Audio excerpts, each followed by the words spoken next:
Hi everybody, it's time for story time with Nonna again. I'm Nonna and I'm really glad to see you today.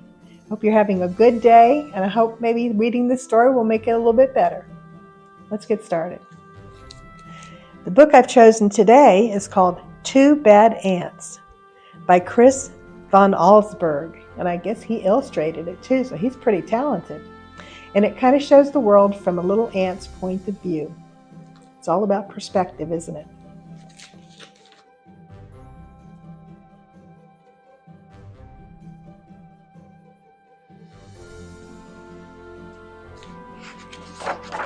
Two Bad Ants. The news traveled swiftly through the tunnels of the ant world. A scout had returned with a remarkable discovery, a beautiful, sparkling crystal. When the scout presented the crystal to the ant queen, she took a small bite, then quickly ate the entire thing. She deemed it the most delicious food she had ever tasted. Nothing could make her happier than to have more, much more.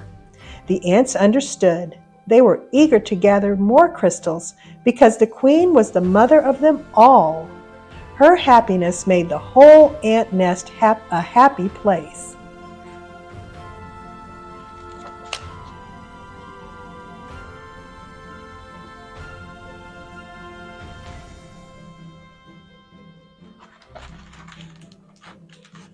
It was late in the day when they departed. Long shadows stretched over the entrance to the ant kingdom. One by one, the insects climbed out, following the scout, who made it clear there were many crystals where the first had been found, but the journey was long and dangerous. They marched into the woods that surrounded their underground home. Dusk soon turned to twilight, twilight to night.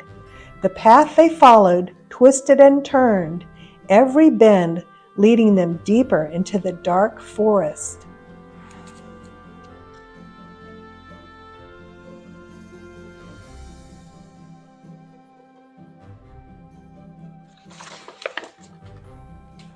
More than once, the line of ants stopped and anxiously listened for the sound of hungry spiders. But all they heard was the call of crickets echoing through the woods like distant thunder. Dew formed on the leaves above. Without warning, huge cold drops fell on the marching ants. A firefly passed overhead that, for an instant, lit up the woods with a blinding flash of blue-green light.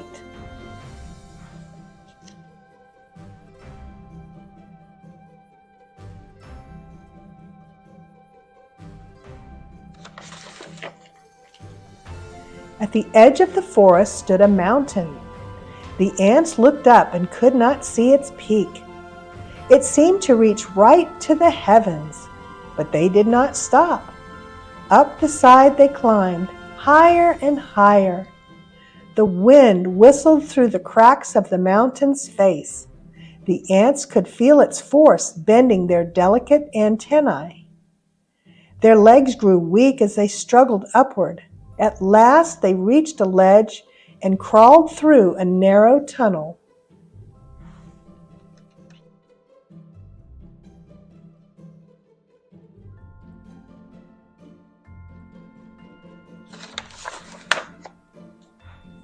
When the ants came out of the tunnel, they found themselves in a strange world. Smells they had known all their lives, smells of dirt and grass and rotting plants, had vanished. There was no more wind, and most puzzling of all, it seemed that the sky was gone.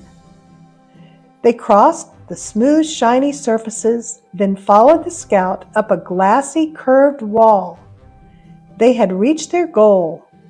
From the top of the wall, they looked below to a sea of crystals. One by one, the ants climbed down into the sparkling treasure.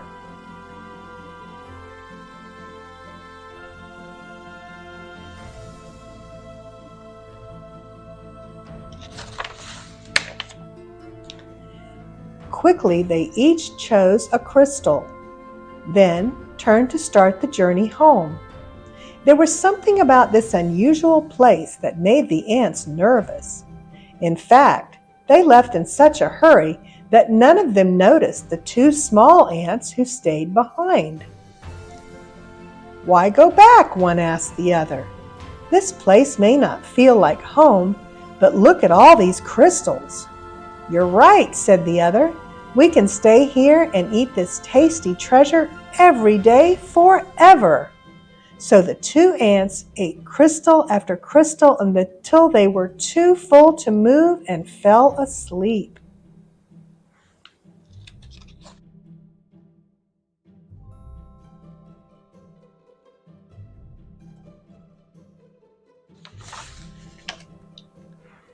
Daylight came. The sleeping ants were unaware of changes taking place in their newfound home. A giant silver scoop hovered above them, then plunged deep into the crystals. It shoveled up both ants and crystals and carried them high into the air. The ants were wide awake when the scoop turned, dropping them from a frightening height. They tumbled through space in a shower of crystals and fell into a boiling brown lake.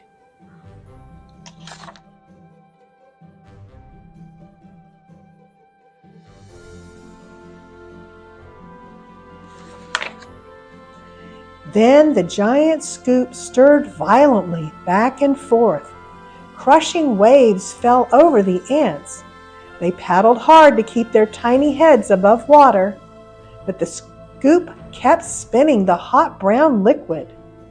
Around and around it went, creating a whirlpool that sucked the ants deeper and deeper. They both held their breath and finally bobbed to the surface, gasping for air and spitting mouthfuls of the terrible bitter water.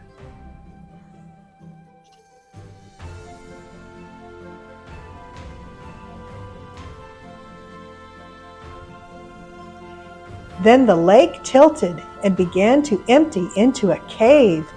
The ants could hear the rushing water and felt themselves pulled toward the pitch-black hole. Suddenly, the cave disappeared and the lake became calm. The ants swam to the shore and found that the lake had steep sides.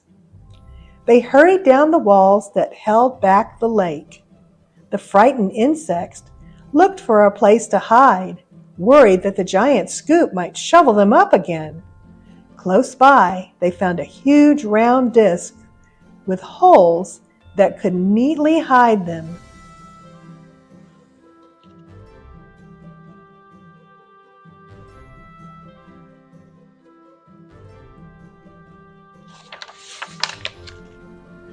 But as soon as they climbed inside, their hiding place was lifted, tilted, and lowered into a dark space. When the ants climbed out of the holes, they were surrounded by a strange red glow. It seemed to them that every second the temperature was rising. It soon became so unbearably hot that they thought they would soon be cooked. But suddenly, the disc they were standing on rocketed up, and the two hot ants went flying through the air.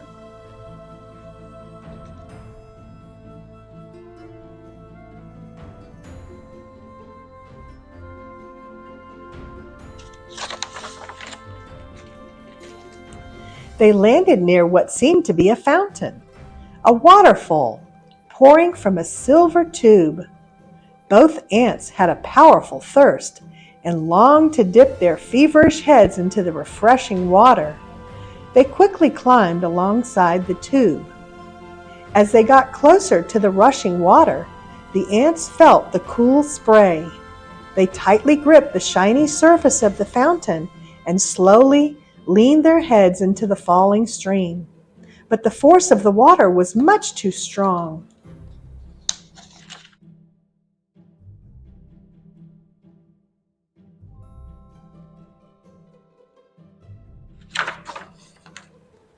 The tiny insects were pulled off the fountain and plunged down into a wet, dark chamber. They landed on half-eaten fruit and other soggy things. Suddenly, the air was filled with loud, frightening sounds.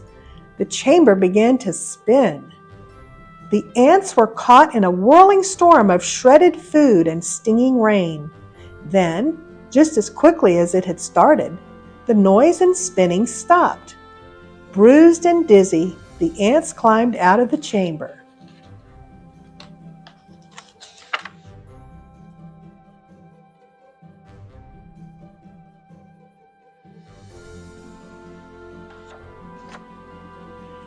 In daylight once again, they raced through puddles and up a smooth metal wall. In the distance, they saw something comforting. Two long, narrow holes that reminded them of the warmth and safety of their old underground home. They climbed up into the dark opening. But there was no safety inside these holes. A strange force passed through the wet ants. They were stunned senseless and blown out of the holes like bullets from a gun. When they landed, the tiny insects were too exhausted to go on. They crawled into a dark corner and fell fast asleep. These are some very lucky ants here. They've been scalded, boiled, fried, drowned, almost incinerated, and now they've been electrocuted.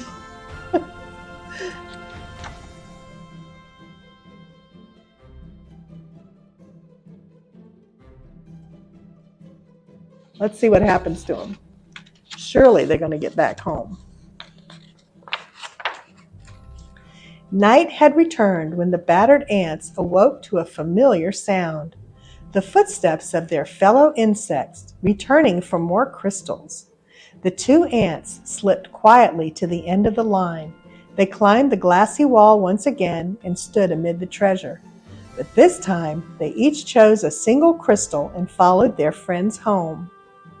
Standing at the edge of their ant hole, the ants listened to the joyful sounds that came from below. They knew how grateful their mother queen would be when they gave her the crystals. At that moment, the two ants felt happier than they'd ever felt before. This was their home.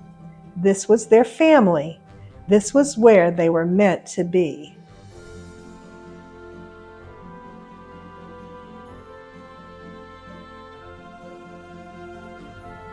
That's the truth.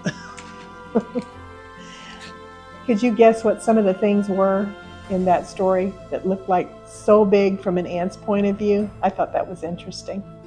I hope you like that story, and I hope that you're home and where you're meant to be. That's where we're all supposed to be, because that's where we feel the most love. I hope you have a wonderful day. I will see you next time. Please tune in on Storytime with Nonna. Bye.